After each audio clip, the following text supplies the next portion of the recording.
Thanks. या सो NAV, हाँ right. तो लेट्स से आज टोटल मैंने 10 लाख इन्वेस्ट किए, राइट। और लेट्स से कंपनी ने हर 1 लाख रुपए के लिए 100 शेयर सबको डिस्ट्रीब्यूट किए, एक शेयर की वैल्यू 1000 रुपीज है, तो मेरे हर बंदे के पास 100 शेयर है। अब लेट्स से टोटल शेयर कितने हो गए, 100 × 10, राइट, 10,000 शेयर हो गए। तो नेक्स्ट डे मान लो, अभी नेक्स्ट डे वो उसने मार्केट में इन्वेस्ट कर दिया 10 लाख रुपीज, और नेक्स्ट डे मार्केट में उस 10 लाख रुपीज की वैल्यू होगी let's say for example 20 lakh, right. तो आपके शेयर्स की वैल्यू भी डबल होगी, राइट, क्योंकि टोटल जो इन्वेस्ट किया था उसकी वैल्यू डबल होगी। तो जो 1000 रुपीज एक शेयर की वैल्यू थी वो कल जाके आपकी 2000 हो जाएगी। तो ये जो शेयर की जो वैल्यू है, इसको इसको simply this is simply NAV, right, this is meaning of NAV। So NAV को कैलकुलेट कैसे करते हैं, सिंपली NAV इज टोटल जितना म्यूचुअल फंड का टोटल इन्वेस्टमेंट है और टोटल नंबर ऑफ शेयर्स, कितने शेयर्स उसके हैं म्यूचुअल फंड के, राइट। नेक्स्ट है SIP। So SIP is nothing but, for example आपको म्यूचुअल फंड में इन्वेस्ट करना है, आपने सोचा है, और आपके पास अभी 1 लाख रुपए, राइट, आपने सोचा है कि मुझे 1 लाख रुपए म्यूचुअल फंड में इन्वेस्ट करना है। बट आपको ये नहीं पता आज अगर आप इन्वेस्ट करोगे तो आप सही टाइम पे इन्वेस्ट कर रहे हो या गलत टाइम पे इन्वेस्ट कर रहे हो, क्योंकि मार्केट की प्राइस ऊपर नीचे होती रहती है। तो आप, कोई भी ये नहीं चाहेगा कि मैं ऐसे टाइम पे खरीदूं जब मार्केट बहुत महंगा है। सब यही चाहेंगे कि मार्केट जब सस्ता है तब खरीदो, राइट। बट किसी को ये श्योरली पता करने का तरीका नहीं हम लोगों के पास कि आज सस्ता है या कल और सस्ता होगा या कल महंगा होगा, राइट।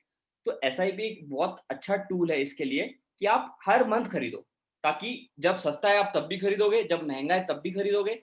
इसलिए आपका जो प्राइस है टोटल वो एवरेज हो जाएगा। आप कभी 100 रुपए में भी शेयर खरीदोगे, कभी आप 50 रुपए में भी खरीदोगे, तो आपका एक एवरेज प्राइस आएगा, आपको ना आप बहुत ज्यादा महंगा लोगे या ना बहुत ज्यादा सस्ता लोगे। तो SIP इसलिए होता है कि आप सिस्टमैटिकली हर मंथ इन्वेस्ट करो, इसको सिस्टमैटिक इन्वेस्टमेंट प्लान कहते हैं। Okay, so next is index fund.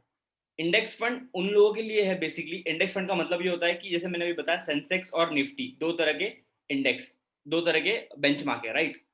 तो ऐसे बहुत सारे बेंचमार्क है। तो फंड मैनेजर क्या करते हैं कि कोई भी म्यूचुअल फंड स्कीम का परफॉर्मेंस हम बेंचमार्क के अगेंस्ट देखते हैं, राइट, कि बेंचमार्क कैसे परफॉर्म कर रहा है। तो कुछ म्यूचुअल फंड ऐसे हैं जो डायरेक्टली बेंचमार्क को ही कॉपी कर लेते हैं, कि मैंने जो सेंसेक्स की जो टॉप, सेंसेक्स में टॉप 30 कंपनीज इंडिया की, राइट, तो मैंने ऐसी उन टॉप 30 कंपनीज के शेयर्स खरीदिए। तो सेंसेक्स जैसा परफॉर्म करेगा सेम मेरा म्यूचुअल फंड भी परफॉर्म करेगा। तो दिस इज इजी, इसमें कोई दिमाग नहीं लगाना है, राइट, क्योंकि बाकी म्यूचुअल फंड जो मैनेजर को दिमाग लगाना पड़ता है कि किस में मैं इन्वेस्ट करूँ, कब इन्वेस्ट करूँ, कौन सा बेच दूँ। बट इंडेक्स फंड में क्या होता है, वो सिंपली जो सेंसेक्स या निफ्टी ऐसे जो भी इंडेक्स है सिंपली उनको कॉपी कर लेता है। तो इंडेक्स फंड की एक बहुत ब्यूटीफुल चीज है कि इंडेक्स फंड, अगर जिनको ज्यादा रिसर्च नहीं करना है, जिनको ज्यादा स्टॉक मार्केट के बारे में पता नहीं है, लेकिन सेंसेक्स और निफ्टी हम डेली देखते हैं न्यूज़पेपर में, तो अगर सिंपली किसी को इन्वेस्ट करना है स्टॉक मार्केट में और लेकिन ज्यादा दिमाग भी नहीं लगाना है, तो आप इंडेक्स फंड में इन्वेस्ट कर सकते हो। इंडेक्स फंड बहुत सिंपल है, और इंडेक्स फंड बहुत चीप भी होता है खरीदने के लिए, it's very cheap as compare to other mutual funds. Okay, so next is large cap, mid cap and small cap. So ये तीन चीजें मोरलेस सेम ही है। तो लार्ज कैप मतलब इंडिया की जो टॉप 100 कंपनीज है उनको कहते हैं लार्ज कैप कंपनीज, ठीक है। फिर मिड कैप कंपनीज है जो इंडिया की, I think I am not sure but 100 to 250 की जो रैंक कंपनीज है उनको मिड कैप कहते हैं। और उससे जो छोटी कंपनीज है उनको स्मॉल कैप कंपनीज कहते हैं, राइट। जैसे रिलायंस है, Reliance is a very big company, तो रिलायंस लार्ज कैप में आएगी। जैसे और स्मॉल कैप के अगर मिड कैप के एग्जांपल लूँ तो एक्सिस बैंक शायद मिड कैप में आता है, क्योंकि it's not in top 100 of India's companies. और स्मॉल कैप बहुत सारी कंपनीज है ऐसी। तो नेचुरली अगर आप, आपका कोई म्यूचुअल फंड स्कीम है वो अगर लार्ज कैप में इन्वेस्ट कर रहा है, तो आपके रिटर्न ज्यादा सेफ होंगे। बहुत ज्यादा भी रिटर्न नहीं होंगे लेकिन सेफ रिटर्न होंगे, आपका लॉस ज्यादा नहीं होगा इसमें। क्यों? क्योंकि टॉप की 100 कंपनीज है, उनका बिजनेस काफी स्ट्रांग होता है, उनका मार्केट बहुत बड़ा होता है, उनका मैनेजमेंट बहुत अच्छा होता है, और बहुत सारे ऐसे रीजन है। इसलिए आप अगर लार्ज कैप में इन्वेस्ट करते हो तो आपका इन्वेस्टमेंट है थोड़ा सेफ रहेगा कंपेरेटिवली। 100% सेफ तो कोई भी नहीं है, क्योंकि हर कोई स्टॉक मार्केट में इन्वेस्ट कर रहा है, स्टॉक मार्केट में कोई भी चीज सेफ नहीं है। बट अगर आप दूसरी चीजों से कंपेयर करेंगे तो मिड कैप और स्मॉल कैप से लार्ज कैप काफी सेफ होता है। और जैसे जैसे आप नीचे जाते जाएंगे, जैसे मिड कैप लार्ज कैप से थोड़ा और कम सेफ होगा, स्मॉल कैप सबसे कम सेफ होगा। करेक्ट। ओके, सो ये तो हो गई कोई म्यूचुअल फंड के बारे में जो बेसिक टर्म्स है जो आप हर जगह देखेंगे, इसलिए आपको ये जानना बहुत जरूरी है। नेक्स्ट हम देखते हैं कि different types of mutual funds क्या होते हैं। तो सबसे पहले तो म्यूचुअल फंड्स के इतने सारे टाइप्स है कि इस सेशन में आपको मुझे बताना इम्पॉसिबल है, बट मैं आपको ब्रॉड जो कैटेगरीज होते हैं म्यूचुअल फंड की वो बता दूंगा।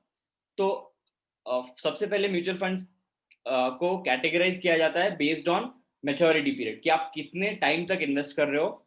उस चीज को लेके म्यूचुअल फंड्स को तीन टाइप में ब्रेक किया गया है। एक तो होता है ओपन एंडेड, एक क्लोज एंडेड और एक इंटरवल फंड्स।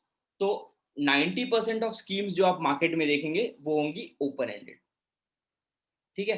बाकी क्लोज एंडेड और इंटरवल फंड्स बहुत कम होते हैं। तो अगर आपको ये समझ नहीं भी आता है तो डोंट वरी, आप इसमें इन्वेस्ट शायद करोगे भी नहीं, क्योंकि ये बहुत कम होते हैं और इनके रिटर्न्स इतने ज्यादा अच्छे भी नहीं होते। लेकिन जानने के लिए सबको मैं बता देता हूँ, ओपन एंडेड म्यूचुअल फंड्स होता है कि आप कभी भी म्यूचुअल फंड्स में इन्वेस्ट कर सकते हो और कभी भी आप उससे पैसे विड्रॉ कर सकते हो, सिंपल। इसी और सारे बहुत सारे टेक्निकल डिटेल्स भी है, बट मैं भी नहीं बताऊंगा, तो सिंपल सिंपल रखते हैं इसको। ओपन एंडेड में मतलब आप कभी भी इन्वेस्ट कर सकते हो, कभी भी विड्रॉ कर सकते हो। क्लोज एंडेड इसका ऑपोजिट, आप एक फंड का एक ड्यूरेशन होता है, जब भी कोई फंड नया स्टार्ट होता है एक ड्यूरेशन होता है, 5 डेज 10 डेज जो भी है फॉर एग्जाम्पल, तभी आप इन्वेस्ट कर सकते हो। और एक फंड का टाइम होता है कि 3 साल बाद फंड खत्म हो जाएगा, 5 साल बाद फंड खत्म हो जाएगा, जो भी है उसके बाद ही आप अपना पैसा विड्रॉ कर सकते हो, राइट। और इंटरवल फंड्स इन दोनों के बीच का है।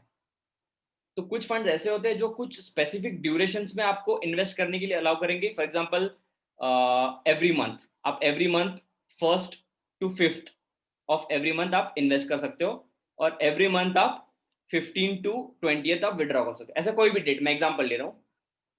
ये है interval funds, right. But most 90% mutual fund जो आप देखेंगे ओपन एंडेड है, तो आपको ज्यादा इसमें सोचने की जरूरत नहीं है, तो आप ओपन एंडेड ही फंड्स देखेंगे जहां पे भी देखेंगे ज्यादातर।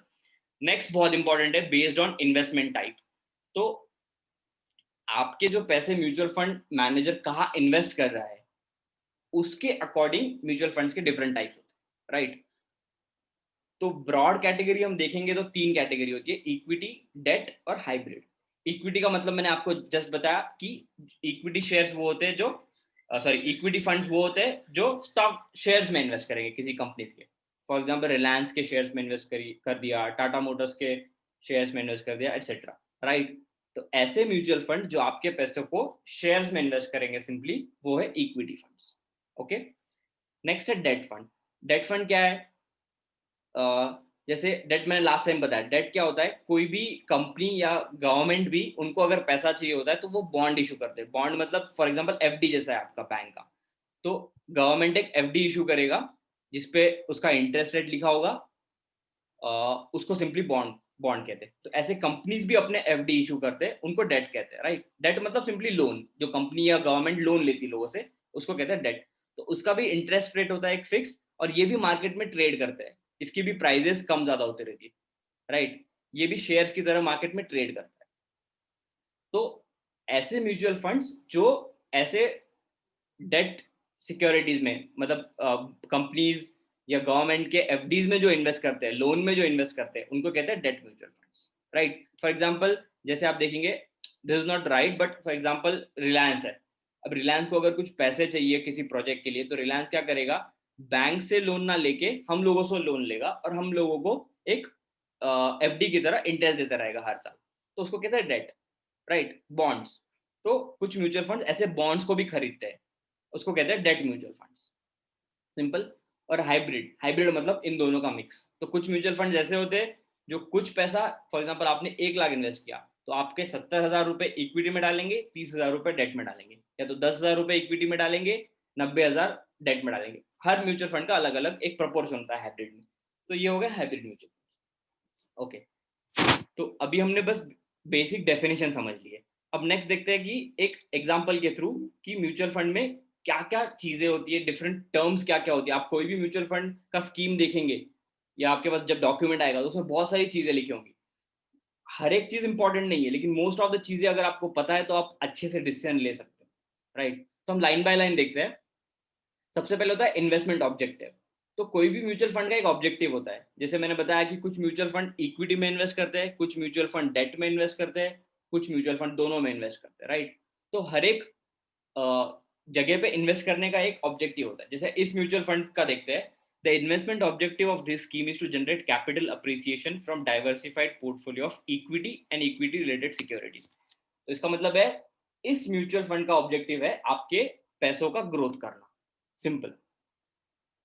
और ये कैसे कर रहा है? From a diversified portfolio of equity and equity related securities. मतलब डाइवर्सिफाइड मतलब बहुत डिफरेंट टाइप्स के, जैसे सिर्फ एयरलाइंस के स्टॉक्स में इन्वेस्ट नहीं करेगा, या तो सिर्फ ऑयल कंपनीज के स्टॉक में इन्वेस्ट नहीं करेगा, ये डिफरेंट टाइप की कंपनीज में इन्वेस्ट करेगा, लेकिन इक्विटी में इन्वेस्ट करेगा। इक्विटी मतलब शेयर्स में इन्वेस्ट करेगा, डेट में नहीं इन्वेस्ट करेगा, right. By investing predominantly in small cap. अभी मैंने आपको बताया 3 तरह की कंपनीज होती है, large cap, mid cap, small cap. तो ये डिफरेंट टाइप की कंपनीज में इन्वेस्ट करेगा, लेकिन स्मॉल कैप कंपनीज है, मतलब इंडिया की जो 250 रैंक से छोटी कंपनीज है उनमें इन्वेस्ट करेगा, राइट। तो मतलब अभी मैंने आपको बताया कि लार्ज कैप रिलेटिवली सेफ होता है और स्मॉल कैप रिलेटिवली रिस्की होता है। तो इसका मतलब आपको अब यहाँ से समझ आ जाएगा कि ये इन्वेस्टमेंट थोड़ा ज्यादा रिस्की है, करेक्ट। इसलिए आपको ये समझना बहुत जरूरी है। और नेक्स्ट लाइन भी लिखी हुई है, there is no assurance that investment objective of the scheme will be achieve. मतलब जो इन्वेस्टमेंट ऑब्जेक्टिव उसने रखा है कि आपके पैसों को ग्रो करना है, कोई इसकी कोई गारंटी नहीं है कि होगा, क्योंकि ये स्टॉक मार्केट में इन्वेस्ट हो रहा है, राइट, किसी को नहीं पता।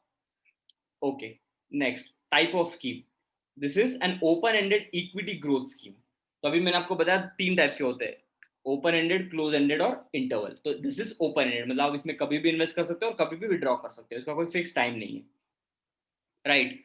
फिर इसने बताया इक्विटी, इक्विटी में इन्वेस्ट कर रहा है। आपको मैंने बताया डेट, इक्विटी और हाइब्रिड में होता है, तो ये फंड इक्विटी में इन्वेस्ट करता है।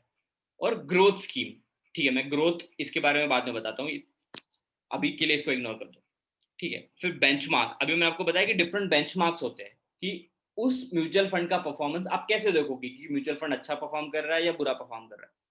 तो इस म्यूचुअल फंड का बेंचमार्क है निफ्टी स्मॉल कैप 50 टीआरआई। ये एक म्यूचुअल फंड बेंचमार्क है, जैसे सेंसेक्स है, निफ्टी है, वैसे ये निफ्टी का एक अलग छोटा सा बेंचमार्क है जो स्मॉल कैप फंड के परफॉर्मेंस को ट्रैक करता है, राइट।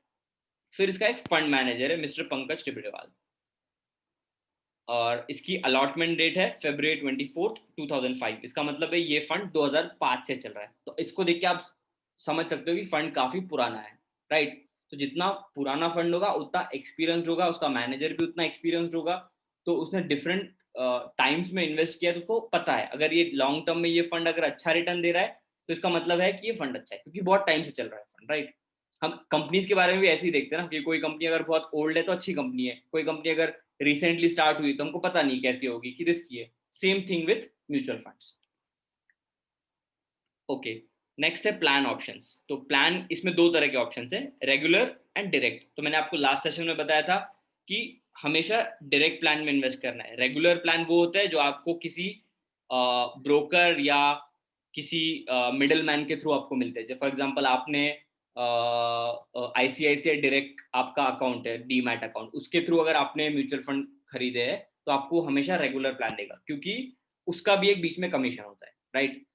तो हमेशा हर म्यूचुअल फंड के ये 2 टाइप होंगे, रेगुलर और डायरेक्ट प्लान, बट हमेशा आपको डायरेक्ट प्लान खरीदना है ताकि आपको बीच का जो कमीशन है वो ना देना पड़े। तो ये प्लान में क्लियरली लिखा होगा कि ये रेगुलर है या डायरेक्ट है, तो आपको हमेशा डायरेक्ट खरीदना है, ये याद रखो बस। और इसमें ऑप्शन, हर प्लान के 3 ऑप्शन है, डिविडेंड पे आउट, डिविडेंड री इन्वेस्टमेंट और ग्रोथ। तो अभी मैंने डिविडेंड क्या होता है आपको बताया, कोई भी आप जब भी इन्वेस्ट कर रहे हो किसी कंपनी में, उस कंपनी का जो प्रॉफिट होगा वो आपको कंपनी देगी, राइट। तो आपने जो म्यूचुअल फंड के थ्रू इन्वेस्ट किया वो तो आपका ही पैसा है, तो अगर म्यूचुअल फंड को कोई प्रॉफिट मिलेगा तो म्यूचुअल फंड आपको देगा, राइट। तो इसमें 3 ऑप्शन है, डिविडेंड पे आउट, मतलब जब भी कोई कंपनी म्यूचुअल फंड को पैसे देगी आपके इन्वेस्टमेंट के, तो वो म्यूचुअल फंड आपको पैसे दे देगा, सिंपल। जैसे एफडी में होता है, एफडी में आप क्या करते हो, आपने इन्वेस्ट किया, 1 साल बाद इंटरेस्ट उसका मिला तो आप इंटरेस्ट विड्रॉ कर लेते हो, सेम थिंग। कुछ डिविडेंड मिला तो आपको डिविडेंड विड्रॉ कर रहे हो, ये ऑप्शन है। नेक्स्ट ऑप्शन है डिविडेंड री इन्वेस्टमेंट। सेम एग्जाम्पल, एफडी का एग्जाम्पल, एफडी में आपका इंटरेस्ट मिला तो आप क्या करते हो, उस इंटरेस्ट का भी एफडी बना देते हो, राइट, ताकि आपका एक और एफडी बन जाए। तो सेम एग्जाम्पल कि अगर आपकी स्कीम में कुछ डिविडेंड आपको मिल रहा है तो आप उसको फिर से इन्वेस्ट कर दो, तो आपके पास आपकी इन्वेस्टमेंट बढ़ जाएगी, राइट। आपने स्टार्टिंग में अगर 1 लाख इन्वेस्ट किया था और लेट्स से 1 साल बाद आपका म्यूचुअल फंड 10,000 का डिविडेंड डिक्लेयर कर रहा है और आपने डिविडेंड री इन्वेस्टमेंट प्लान चूज किया है, तो आपकी 1 साल बाद इन्वेस्टमेंट, टोटल इन्वेस्टमेंट की वैल्यू मैं बता रहा हूँ, वो 1,10,000 हो जाएगी। एक्चुअल वैल्यू कुछ भी हो सकती है 1 साल बाद, क्योंकि उसमें कम ज्यादा हो सकता है मार्केट के अकॉर्डिंग, बट मैं आपकी इन्वेस्टमेंट वैल्यू बता रहा हूँ। Next, growth. सो ग्रोथ क्या होता है कि जो आपको डिविडेंड्स कंपनी के मिल रहे हैं, राइट, वो डिविडेंड्स आपके नाम पे मिलेंगे ही नहीं, कंपनी म्यूचुअल फंड डायरेक्टली उसको वापस इन्वेस्ट कर देगी। फॉर एग्जांपल, आपने टोटल सबने मिलकर 10 लाख इन्वेस्ट किए और म्यूचुअल फंड को 1 लाख का डिविडेंड मिला, राइट। तो डिविडेंड ऑप्शन में क्या होता है, वो सबको 1 लाख को डिविडेंड को सब अपने जिन्होंने इन्वेस्ट किया उसमें डिस्ट्रीब्यूट कर देगा। पर ग्रोथ ऑप्शन में क्या होगा, म्यूचुअल फंड मैनेजर खुद से ही इन्वेस्ट कर देगा सब केस में, राइट। सो पर्सनली आपको, अगर आपका लॉन्ग टर्म गोल है किसी भी इन्वेस्टमेंट का और आप अगर रिटायरमेंट के करीब नहीं हो, तो आपको हमेशा ग्रोथ प्लान में इन्वेस्ट करना चाहिए, राइट। क्योंकि इस ग्रोथ प्लान में आपका जो भी डिविडेंड आता है वो फंड मैनेजर अपने हिसाब से बिना आपके परमिशन के फिर से उसको रीइन्वेस्ट कर देगा, ताकि उसको ग्रोथ होने का और चांस मिलेगा, करेक्ट। सो ये हो गया प्लान ऑप्शंस। एसआईपी मैंने आपको बता दिया कि आपको हर महीने इन्वेस्ट करना है, तो इसमें इस प्लान के लिए आपको मिनिमम 1,000 रुपए का एसआईपी करना पड़ेगा, मतलब हर महीने आपको मिनिमम 1,000 रुपए इन्वेस्ट करने पड़ेंगे।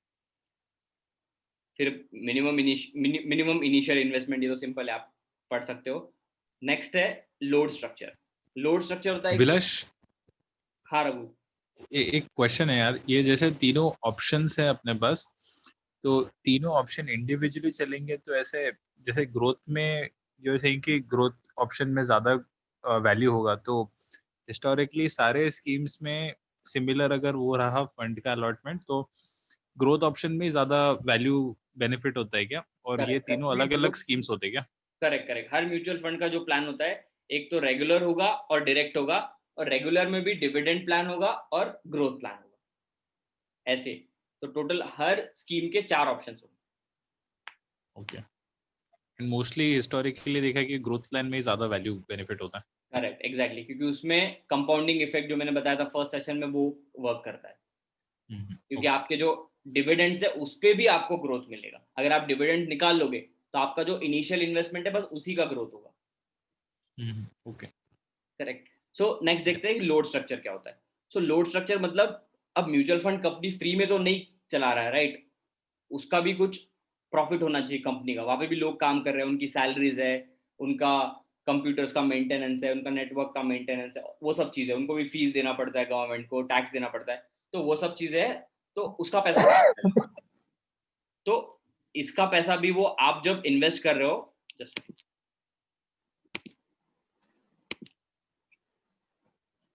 या, तो आप जब भी इन्वेस्ट कर रहे हो तो म्यूचुअल फंड आपसे कुछ फीस लेता है। तो एंट्री लोड इज कि जब आप कोई भी म्यूचुअल फंड स्कीम में इन्वेस्ट कर रहे हो तो आपको कितना पैसा देना पड़ेगा। तो इस स्कीम का एंट्री लोड 0 है, नील है। मतलब आप जब भी इन्वेस्ट कर रहे हो, आपने 10,000 इन्वेस्ट किया तो आपका पूरा 10,000 इन्वेस्ट हो जाएगा, आपको कोई फीस देने की जरूरत नहीं है, आप एंट्री जब कर रहे हो, जब इन्वेस्ट कर रहे हो म्यूचुअल फंड। एग्जिट लोड मतलब आप जब विड्रॉ कर रहे हो म्यूचुअल फंड से, तब आपको कितने पैसे देने पड़ेंगे। तो एग्जिट लोड के भी डिफरेंट टाइप्स है। फॉर रिडम्पशन स्विच आउट्स, मतलब आपको जब पैसे विड्रॉ करने हैं म्यूचुअल फंड से within 1 year from the date of allotment, मतलब आप जैसे फॉर एग्जांपल आपने 1 जनवरी 2021 में इन्वेस्ट किया और आपको उसके 1 साल के अंदर आपको विड्रॉ करना है, आपकी म्यूचुअल फंड सेल करना है, तो आपको 1% एग्जिट लोड लगेगा। मतलब आपने जितना भी इन्वेस्ट किया था उसका आपका 1% डिडक्ट होकर आपको मिलेगा, राइट। आपने 100 रुपीज अगर इन्वेस्ट किए थे तो आपको आपके जो प्रॉफिट के बाद 1% कट जाएगा। फॉर एग्जाम्पल आपने आज 100 रुपीज इन्वेस्ट किए और 1 साल बाद आपके इन्वेस्टमेंट की वैल्यू 150 है, तो आपको जब पैसे विड्रॉ करेंगे आप 1 साल के अंदर, तो 150 पे आपका 1% मतलब 1.5 रुपीज डिडक्ट हो जाएगा और बचे हुए आपको पैसे मिलेंगे। फॉर रिडेम्पशन आफ्टर 1 ईयर नील, मतलब 1 साल के बाद अगर आप विड्रॉ करते हो तो आपको कोई पैसा नहीं लगेगा, राइट।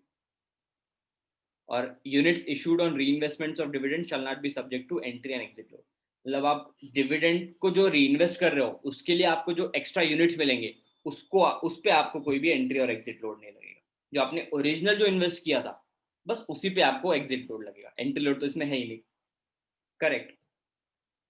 तो जब भी आप कोई म्यूचुअल फंड देखते हो तो आप ये पेज बस 5 मिनट के लिए एक बार उससे गो थ्रू करो। तो मेन इसमें चेक करने की चीजें क्या है कि आप कौन से प्लान में इन्वेस्ट कर रहे हो, रेगुलर या डायरेक्ट। तो आपने देखना है कि आप रेगुलर प्लान में इन्वेस्ट कर रहे हो या नहीं। ओके। नेक्स्ट आपको देखना है आप कौन से ऑप्शन में इन्वेस्ट कर रहे हो, डिविडेंड पे आउट, डिविडेंड री इन्वेस्टमेंट या ग्रोथ। तो आपको हमेशा ग्रोथ ऑप्शन में इन्वेस्ट करना है। ओके। और उसके बाद आपको एक इंपॉर्टेंट चीज देखनी है कि फंड कहाँ पे आपके पैसे इन्वेस्ट कर रहा है। तो जैसे हमने देखा कि ये डाइवर्सिफाइड पोर्टफोलियो में इन्वेस्ट कर रहा है और स्मॉल कैप के। तो आपको ये देखना है कि स्मॉल कैप में ज्यादा रिस्क है, लार्ज कैप में कम रिस्क है, तो उसके अकॉर्डिंग आपको ये चीज देखनी। ठीक है। इस टॉपिक में हम लास्ट लास्ट स्लाइड में फिर से आएंगे, बट इस स्लाइड का मेरा ये एम था कि आपको चेक खुद से आप चेक कर पाओ कि आप कहाँ पे इन्वेस्ट कर रहे हो। ओके। सो ये देखते हैं कि हम अभी हमने देखा कि 3 तरह के मेनली म्यूचुअल फंड होते हैं, राइट। एक होता है इक्विटी, एक होता है डेट, और एक होता है हाइब्रिड। करेक्ट। तो हम देखते हैं कि लास्ट 20 ईयर्स में इन तीनों डिफरेंट टाइप्स के फंड्स में किस तरह के रिटर्न्स मिले, राइट। तो अगर कोई फंड है जो 100% इक्विटी में इन्वेस्ट करता है और 0% डेट में इन्वेस्ट करता है, उसको हम इक्विटी कहते हैं। तो लास्ट 20 ईयर्स में जो एनालिसिस है उसके रिटर्न्स है 13.4%। और 5 साल में, लास्ट 20 ईयर्स में से 5 साल में इन टाइप्स के फंड्स का लॉस हुआ है।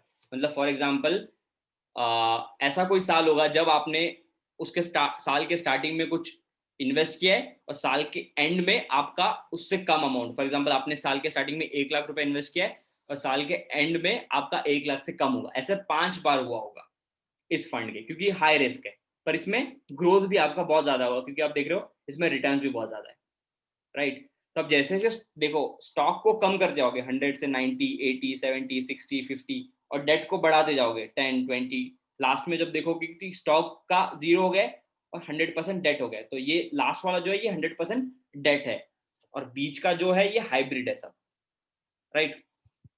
तो अब देखोगे कि टॉप के जो 4 ऑप्शन है जिसमें 100% स्टॉक है या 70% स्टॉक है, इसको कहते हैं ग्रोथ इन्वेस्टमेंट, क्योंकि इसमें आपकी ग्रोथ ज्यादा होगी आपके इन्वेस्टमेंट। बीच के जो 3 है इसको कहते हैं बैलेंस्ड, इसमें आपका रिस्क भी बैलेंस रहेगा और आपके रिटर्न्स भी बैलेंस रहेंगे, मतलब ज्यादा रिस्क भी नहीं रहेगा और रिटर्न्स भी ज्यादा नहीं रहेंगे, राइट। और लास्ट के जो 4 है इसको कहते हैं कंजर्वेटिव। जिन लोगों को ज्यादा रिस्क नहीं लेना है अपने पैसों के साथ, वो लोग जनरली ऐसे इसमें इन्वेस्ट करते हैं। तो आप देखो कि ईयर्स विद अ लॉस, तो टॉप के जो 4 है उनका 5 या 4 साल में लॉस हुआ है लास्ट के 20 ईयर्स में, बैलेंस का सबका 4 साल में, और जो कंजर्वेटिव है बस 2 साल में लॉस हुआ है। बट आप रिटर्न्स भी देखोगे कि 100% अगर आप डेट लेते हो तो आपका 20 ईयर्स में बस 7.5% रिटर्न्स मिला है, और अगर आप 100% स्टॉक लेते हो तो आपको 13.4% रिटर्न्स मिला है। तो ये सबका अलग अलग होगा, जिसको ज़्यादा रिस्क लेना है, जिसको कम रिस्क लेना है, या जिसको ज़्यादा रिटर्न चाहिए, जिसको कम रिटर्न चाहिए, तो ये आपको अपने अपने हिसाब से डिसाइड करना है। But most of the people, 70% लोग जनरली 70% स्टॉक या और 30% डेट, इस वाले इसमें इन्वेस्ट करते हैं, जो लास्ट ग्रोथ इन्वेस्टमेंट का रो है जिसमें 12.1% रिटर्न है। So I think most of the लोगों को इसमें इन्वेस्ट करना चाहिए। दिस इज एक बॉर्डर लाइन है रिस्क और return, right. Okay. So next very important, how to select mutual fund. हमने सब म्यूचुअल फंड के बारे में सीख लिया, बेसिक चीजें समझ ली कि क्या म्यूचुअल फंड होता है, राइट। अब लेकिन हम चूज कैसे करें, क्योंकि मैंने आपको बताया अराउंड 2500 म्यूचुअल फंड स्कीम्स है। तो सबसे पहले तो आपको डिसाइड करना है, जैसे मैंने लास्ट साइड में बताया, कि आपको कितना रिस्क लेना है, राइट। आपको कहाँ इन्वेस्ट करना है, आपको इक्विटी में इन्वेस्ट करना है, आपको डेट में इन्वेस्ट करना है, आपको हाइब्रिड में इन्वेस्ट करना है। तो अगर आप फर्स्टली वो डिसाइड कर लेते हो तो उसके बाद ये प्रोसेस हम स्टार्ट कर सकते। फॉर एग्जाम्पल मैं अभी यंग हूँ, तो मुझे मेरे जो लाइफ के गोल्स है वो अचीव करने के लिए मेरे पास काफी टाइम है, तो मैं सोचता हूँ कि मुझे इक्विटी में इन्वेस्ट करना चाहिए, तो मैं 100% इक्विटी में इन्वेस्ट करता हूँ। क्योंकि आप देखेंगे कि इक्विटी में अगर आप 10 से 15 साल इन्वेस्ट करते हो तो आपका लॉस होने का चांस बहुत कम है, राइट। तो अगर आपके पास बहुत लॉन्ग टर्म है लाइफ में आपके किसी भी गोल्स के लिए, तो आप इक्विटी में इन्वेस्ट कर सकते हो। तो फॉर एग्जाम्पल मैंने डिसाइड कर लिया, सबका अलग अलग डिसीजन हो सकता है, तो मैंने डिसाइड कर लिया कि मुझे 100% इक्विटी में इन्वेस्ट करना है, क्योंकि मैं रिस्क ले सकता हूँ, मेरे पास काफी टाइम है। तो मैंने डिसाइड कर लिया। तो उसके बाद मैं देखूंगा कि हाँ, फिर उसके बाद मैं आपको डिफरेंट वेबसाइट्स पे आप जाओगे तो वहाँ पे म्यूचुअल फंड की कैटेगरी आप देखोगे। तो अगर आप डिसाइड कर लिया आपने कि आपको इक्विटी में इन्वेस्ट करना चाहिए, फॉर एग्जांपल आप moneycontrol.com पे जाओ, वहाँ पे म्यूचुअल फंड्स में जाओ और आपको वहाँ पे इक्विटी करके आएगा, इक्विटी म्यूचुअल फंड। तो आप इक्विटी म्यूचुअल फंड सेलेक्ट कर लो, उसमें भी बहुत सारे म्यूचुअल फंड्स आएंगे, राइट। तो उसके बाद आपको डिसाइड करना है कि वो म्यूचुअल फंड कहाँ पे इन्वेस्ट कर रहा है। सबसे पहले आपको देखना है कि म्यूचुअल फंड कहाँ पे इन्वेस्ट कर रहा है। अब इक्विटी में भी कुछ म्यूचुअल फंड होंगे जो ज्यादा रिस्क होंगे, कुछ म्यूचुअल फंड होंगे कम रिस्क होंगे। फॉर एग्जांपल मैंने आपको बताया कि अगर म्यूचुअल फंड लार्ज कैप में इन्वेस्ट कर रहा है तो म्यूचुअल फंड थोड़ा कम रिस्की होगा as compare to same mutual fund जो स्मॉल कैप में इन्वेस्ट कर रहा है। तो आपको ये भी डिसाइड करना है कि ठीक है, मुझे रिस्क तो लेना है लेकिन बहुत ज्यादा रिस्क नहीं लेना है, तो मैं इक्विटी में इन्वेस्ट करूंगा पर मैं लार्ज कैप में इन्वेस्ट करूंगा। तो आप वेबसाइट पे जाके आप सेलेक्ट कर सकते हो इक्विटी और फिर लार्ज कैप। ये आपकी रिस्क और रिटर्न आपको कितना चाहिए उसके अकॉर्डिंग, ठीक है। और उसके बाद भी आपको hundreds of mutual fund scheme दिखेंगे। तो उसके बाद आपको कैसे सॉर्ट करना है मैं बताता हूँ। तो आपको फर्स्टली तो देखना है कि म्यूचुअल फंड कंपनी है वो अच्छी होनी चाहिए, जैसे आपने वो नाम सुने होने चाहिए, फॉर एग्जांपल HDFC, ICICI, ये जो फेमस म्यूचुअल फंड्स है इनमें आप इन्वेस्ट करो, क्योंकि जो फंड मैनेजर है वो भी अच्छी कंपनी में काम करना चाहेगा, राइट। कोई भी अगर टैलेंटेड फंड मैनेजर होगा वो किसी बेकार कंपनी में काम करना नहीं चाहेगा। तो आप सेफली ऐसा अज्यूम कर सकते हो कि एक अच्छा फंड मैनेजर किसी एक अच्छी कंपनी में काम करना चाहेगा, राइट। तो अच्छी कंपनीज के फंड मैनेजर जनरली आप अज्यूम कर सकते हो कि अच्छे हो गए। जरूरी नहीं कि हर फंड मैनेजर आपको बहुत अच्छे रिटर्न दे पाएगा, बट ये एक एलिमिनेट करने का तरीका है, राइट। तो सबसे पहले तो आपको ये देखना है कि एक कंपनी अच्छी है। उसके बाद फिर आपको देखना है कि कोई भी म्यूचुअल फंड है उसने बेंचमार्क के अगेंस्ट, मैंने आपको बेंचमार्क बताया क्या होता है। तो बेंचमार्क ने, फॉर एग्जांपल आप 5 साल का कंपैरिजन कर रहे हो, तो आपको देखना है कि 5 साल में उस स्कीम ने कैसे परफॉर्म किया, मतलब 5 साल के उसके रिटर्न्स कितने हैं और बेंचमार्क के रिटर्न्स कितने। फॉर एग्जाम्पल मैंने देखा कि ICICI का एक स्कीम है, for example large cap fund. मैंने देखा कि 5 साल में उसके रिटर्न है 12% और उसका बेंचमार्क है फॉर एग्जांपल सेंसेक्स। और मैंने देखा कि लास्ट 5 इयर्स का सेंसेक्स का रिटर्न है 13%। इसका मतलब अगर मैं सेंसेक्स में पैसा इन्वेस्ट करता हूँ तो ज्यादा रिटर्न मिलते हैं, तो ये फंड अच्छा परफॉर्म नहीं कर रहा है, राइट। सबसे पहले आपको ये देखना है कि उसका बेंचमार्क आपको फाइंड करना है। फॉर एग्जांपल पिछले वाले जो मैंने एग्जाम्पल बताया उसका बेंचमार्क है निफ्टी स्मॉल कैप 50 TRI। तो आपको देखना है कि उस टाइम पीरियड में इस बेंचमार्क का कितना रिटर्न रहा और फिर उस रिटर्न को आपको आपकी स्कीम से कंपेयर करना है।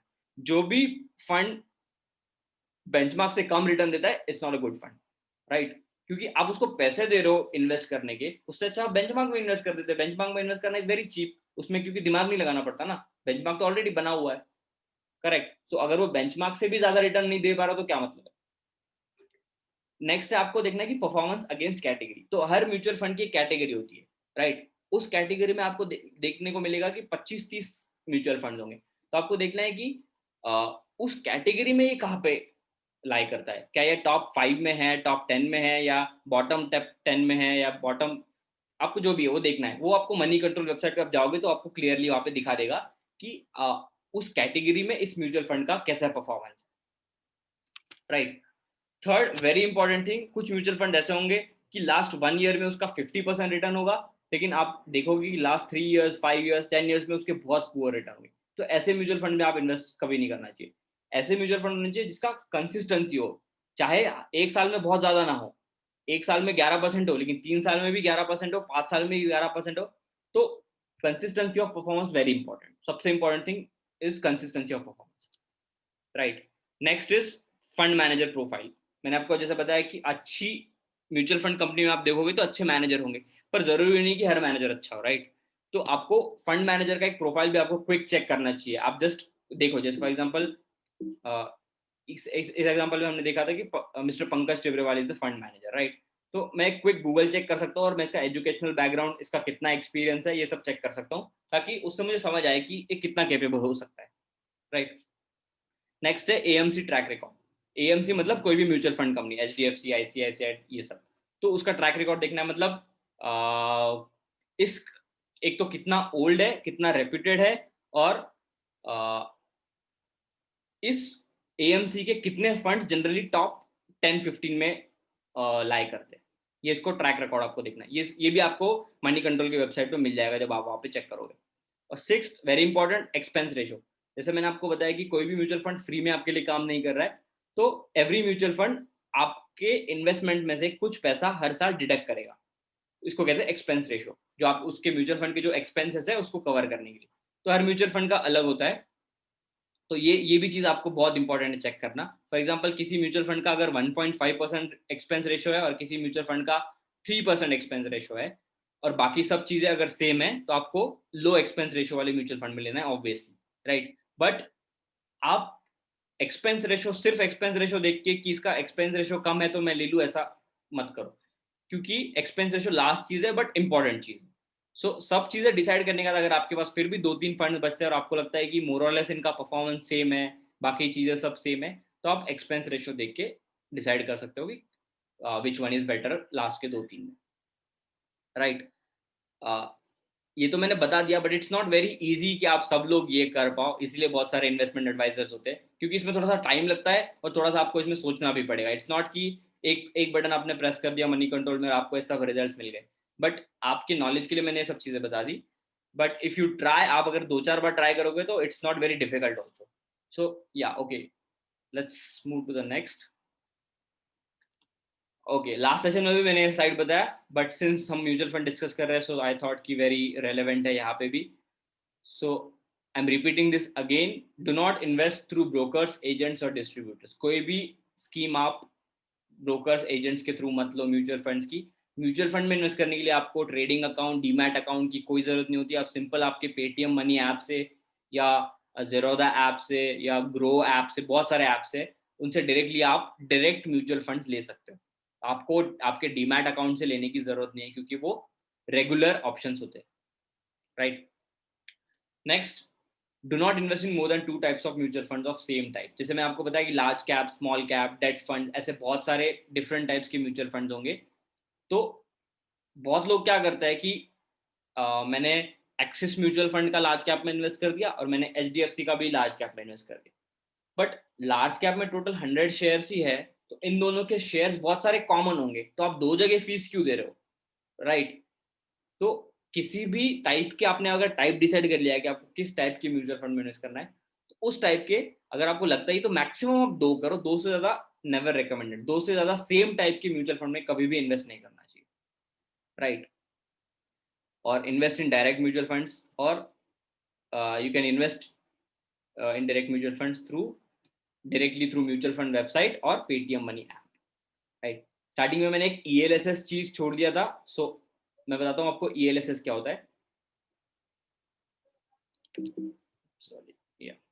So ELSS is equity linked saving schemes.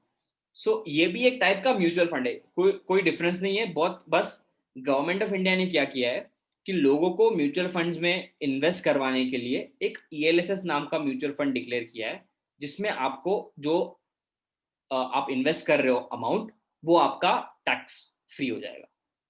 Simple, ये इन फंड्स को ELSS कहते हैं। तो ऐसे हर म्यूचुअल फंड का एक कोई स्कीम होता है जिसको ELSS या टैक्स सेविंग स्कीम ऐसा कहते हैं।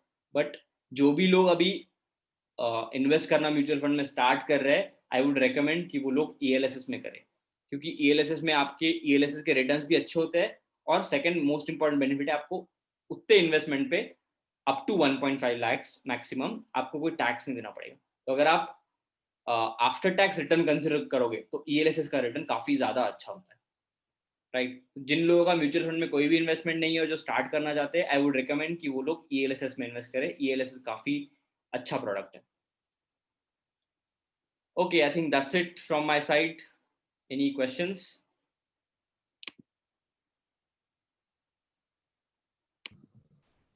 Hi Abhilash. हे हिमांशु। अभिलाष हाँ हाय यार अभिलाष, मेरा एक क्वेश्चन है। म्यूचुअल फंड की जो अर्निंग होती है उस पे टैक्स का क्या मतलब रहता है मेरे रिटर्न पे? लेट्स से अगर मैंने 1 लाख रुपए लगाया करेक्ट 2 साल के लिए, उसके बाद मेरा कुछ 3-4 साल बाद मैंने रिटर्न जो भी बन के आया, करेक्ट। अगर मैं पैसे को विड्रॉ करूंगा तो उस पे गवर्नमेंट कितना टैक्स लगाएगी? और तो क्या इस आर देयर एनी वेज के भाई हाँ, तो हाँ टैक्स का, अगर आपको टैक्स सेविंग करना है तो आप ELSS में इन्वेस्ट करो। ELSS का जो आप इन्वेस्टमेंट करते हो वो भी टैक्स फ्री होता है, और जो आपके रिटर्न्स है, क्योंकि ELSS में एक लॉक इन पीरियड होता है, आप 3 साल से पहले ELSS में विड्रॉ नहीं कर सकते हो, क्योंकि गवर्नमेंट ने ये सेविंग प्रमोट करने के लिए स्कीम बनाई है। तो गवर्नमेंट ये नहीं चाहती कि आप आज इन्वेस्ट कर दो और कल उसको विड्रॉ कर लो टैक्स सेव करने के लिए। तो आपको मिनिमम 3 साल उसमें इन्वेस्ट करना पड़ता है। तो 3 साल के बाद आप जो भी विड्रॉ करोगे वो टैक्स फ्री होगा आपका, राइट। तो बाकी म्यूचुअल फंड्स में आपको कैपिटल गेन्स टैक्स देना पड़ेगा। What is capital gain tax, percentage होता है? Capital gain tax currently I think 10%. I'm not too sure for mutual funds, but I'll check it and I'll let you know offline. But it's I think 10% currently. तो जो भी आपका for example आपने 1 lakh invest किया और आपका 3 साल बाद लेट्स से उसका वैल्यू 3 लाख हो गया, तो आपका 2 लाख का कैपिटल गेन्स हो गया, तो आपको वो 2 लाख पे 10% टैक्स देना पड़ेगा। But again I am not too sure, मैं चेक करके व्हाट्सएप ग्रुप पे बता दूंगा फिर से, ये परसेंट मुझे श्योर नहीं है। या okay, no worries, thanks.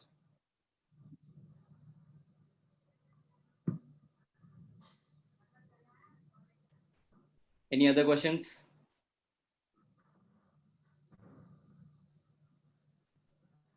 If no one is asking, I have another question. Yeah, sure. What do you recommend? What is the ideal setup? So I try to build my own portfolio. तो मैंने कुछ large cap, कुछ mid cap, कुछ small. मेरे को risk appetite ज्यादा नहीं है, बट मेरे को अट्रैक्ट करता है स्मॉल कैप का, मेरे को रिटर्न भी अट्रैक्ट करता है। तो what do you think is the ideal person बंदे के लिए जो बहुत ज्यादा नोमैड है, उसको नहीं समझ है ज्यादा, but what is the percentage of mid cap, large cap और ये, या फिर हाइब्रिड ही करना चाहिए? What is the ideal thing which you recommend? Very good question. So again बहुत सारे ऐसे लोग हैं जिनका रिस्क एपेटाइट बहुत कम होता है, बट उनको भी रिटर्न ज्यादा चाहिए होगा। बट यू कैन अंडरस्टैंड, आपको अगर बहुत आपका कम रिस्क है तो आप ज्यादा रिटर्न नहीं ले सकते हो, राइट। तो इसलिए एक this is not for everyone, but generally जो फंड मैनेजर्स है वो रेकमेंड करते हैं कि आपका जो फंड है, ऐसे बहुत सारे फंड होते हैं जो मल्टी कैप फंड्स होते हैं, कि जो कुछ प्रपोर्शन लार्ज कैप में इन्वेस्ट करेंगे, कुछ प्रपोर्शन स्मॉल कैप में इन्वेस्ट करेंगे, कुछ प्रपोर्शन मिड कैप में इन्वेस्ट करेंगे, right.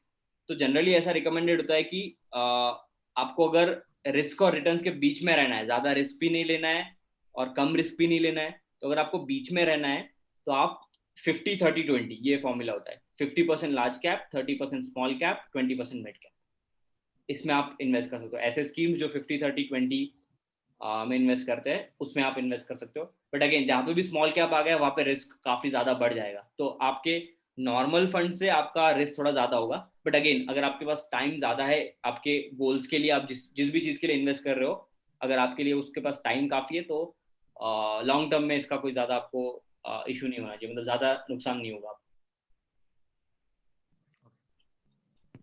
Good.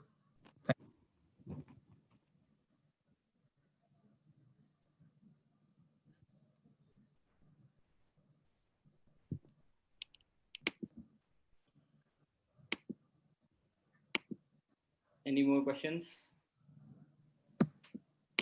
Can you explain growth plan once more, please? Yeah, sure. Growth scheme, yeah. Yeah. So growth plan क्या है, मैं जैसे बताया कि म्यूचुअल फंड जब आपके पैसे इन्वेस्ट कर रहा है, तो जो भी कंपनीज में आपके पैसे इन्वेस्ट कर रहा है वो कंपनीज आपको डिविडेंड देगी, राइट। तो वो डिविडेंड आपको देने के बजाय वापस, बिकॉज वो डिविडेंड तो आपका ही है, राइट, म्यूचुअल फंड कंपनी तो बस आपके पैसे मैनेज कर रही है, तो वो डिविडेंड आपको देने के बजाय वो डिविडेंड डायरेक्टली डिविडेंड डिक्लेयर भी नहीं करेगा, डायरेक्टली इन्वेस्ट कर देगा। मतलब is as equivalent as you not declaring the dividends, कि आपको डिविडेंड मिले ही नहीं, डायरेक्टली जैसे ही कंपनी से डिविडेंड आया म्यूचुअल फंड ने उसको री इन्वेस्ट कर दिया। तो लेकिन वो आपके नाम पे आएंगे, राइट। तो ऐसा होगा, फॉर एग्जांपल आपको सिंपल एग्जांपल बताता हूँ, कोई एक फंड है जिसका NAV आज 10 रुपीज है, राइट। तो लेट्स से कल जाके कोई बहुत सारी कंपनीज ने डिविडेंड डिक्लेयर किया, तो उस म्यूचुअल फंड को वो डिविडेंड मिल गया, वो पैसे मिल गए, राइट। तो सिंस आपको वो डिविडेंड नहीं मिल रहा है, तो क्या होगा, फंड का साइज बढ़ जाएगा, राइट। फॉर एग्जांपल 10 लाख अगर वो फंड ने इन्वेस्ट किए थे मार्केट में और 1 लाख का टोटल डिविडेंड मिल गया, तो आज फंड के पास 11 लाख रुपए है और वो टोटल 11 लाख भी इन्वेस्ट हो जाएंगे, तो आपका NAV कल डायरेक्टली बढ़ जाएगा। तो आज अगर आपका NAV 10 रुपए था, तो कल के कल 12 रुपए हो जाएगा। नॉट बिकॉज कि आपके स्टॉक्स ने अच्छा परफॉर्म किया है, बिकॉज आपका फंड का साइज बढ़ चुका है. Okay. Understood? Yeah, thank you. Abhilash, एक बेसिक क्वेश्चन है मेरा, मतलब although it might be clear to everyone else, but Yeah, sure. ये जो अभी एक्सप्लेन किया, how is it different from reinvestment of dividend? वो भी तो वही हो गया ना, मतलब इन दोनों में ज्यादा डिफरेंस नहीं है, बहुत कम डिफरेंस है. मतलब ओनली डिफरेंस दोनों में ये है कि रीइन्वेस्टमेंट प्लान में क्या होता है कि आपके नाम पे डिविडेंड्स इश्यू हो जाएंगे, उसके बाद वो रीइन्वेस्ट होंगे, राइट? ये एक मेन वो है.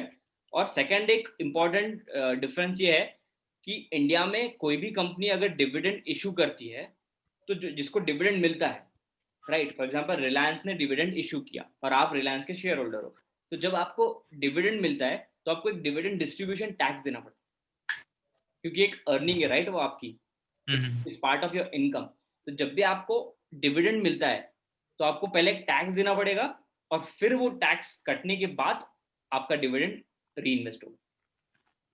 You understood?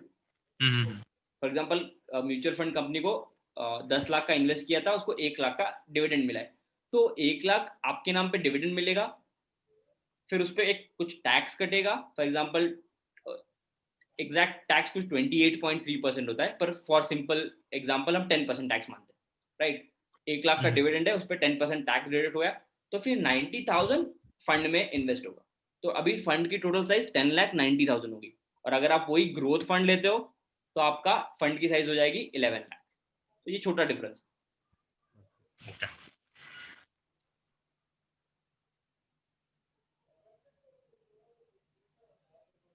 Any questions? कोई भी सिंपल क्वेश्चन आप पूछ सकते हो, नो प्रॉब्लम. मतलब कोई भी बेसिक क्वेश्चन भी हो सकता है, कोई टर्म आपको समझ नहीं आया. Hi Abhilash. I've started investing in mutual funds recently. So I wanted to ask, I've already invested in equity type of funds. Okay. So now it would be better for me to invest in debt and index type of funds. Like if I want to invest more.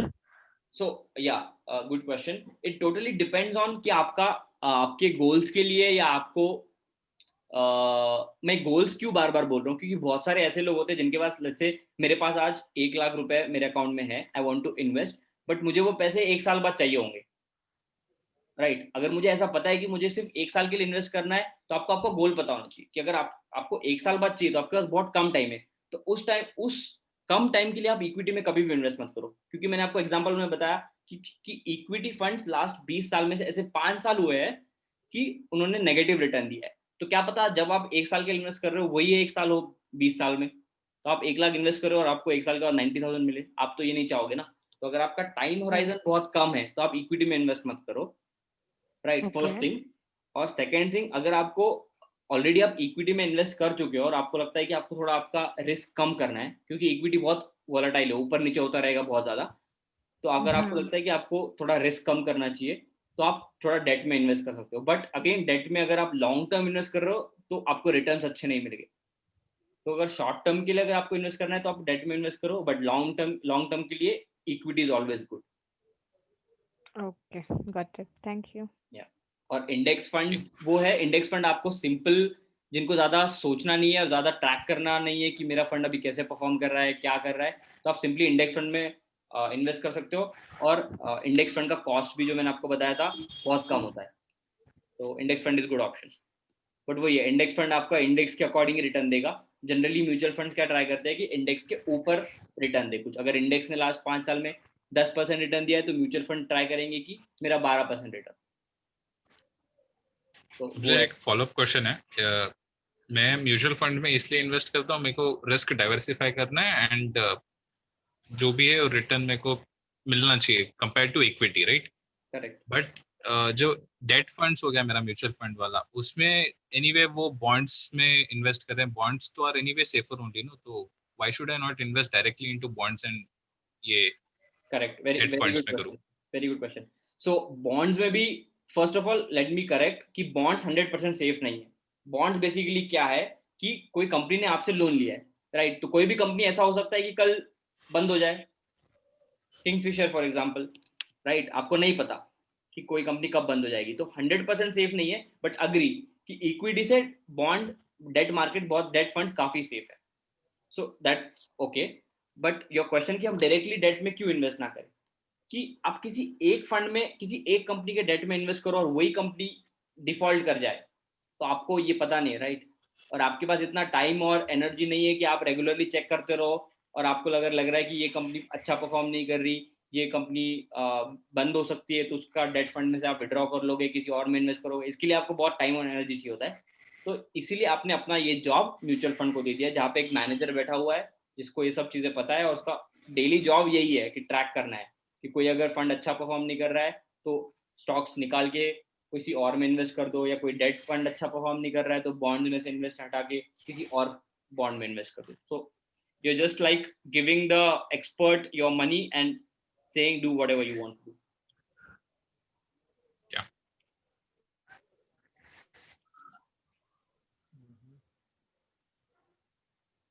Any more questions? We can take like couple of questions.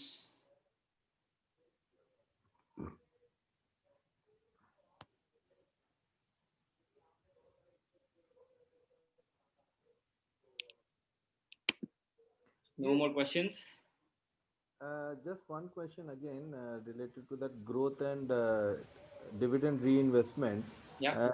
Dividend reinvestment method, the manager informs us that this is the dividend you've got. But Correct. growth में वो inform करते हैं क्या कि इतना पैसा कमाया है इनमें फंड ने? नहीं, ग्रोथ फंड में नहीं, ग्रोथ में आपको कुछ फंड में भी हो सकता है कि डिक्लेयर करे, बट जनरल प्रैक्टिस तो होता है कि डिक्लेयर नहीं होता है डिविडेंड और डायरेक्टली रीइन्वेस्ट हो जाएगा, तो आपको एनएवी जब बढ़ जाएगा तो आपको पता चल जाएगा कि डिविडेंड अभी डिक्लेयर हुआ है। तो बिना correct me if I am wrong, मैं एक वो बता देता हूँ, रीइन्वेस्टमेंट में ऐसा होगा कि आपका नंबर ऑफ यूनिट्स है ना वो इंक्रीज हो जाएगा, एनएवी में it will not show any improvement, whereas growth option में units will remain the same, आपका एनएवी इंक्रीज हो जाएगा। Correct, very right. Okay.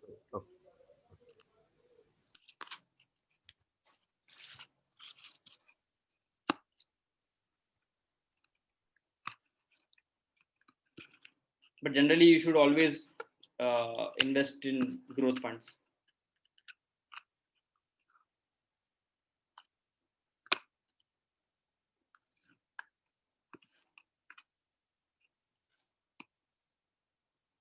Okay, any question last?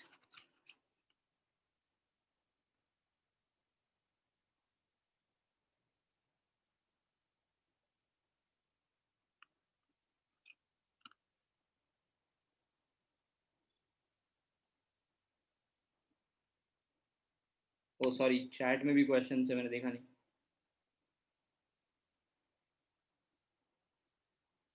Okay यार,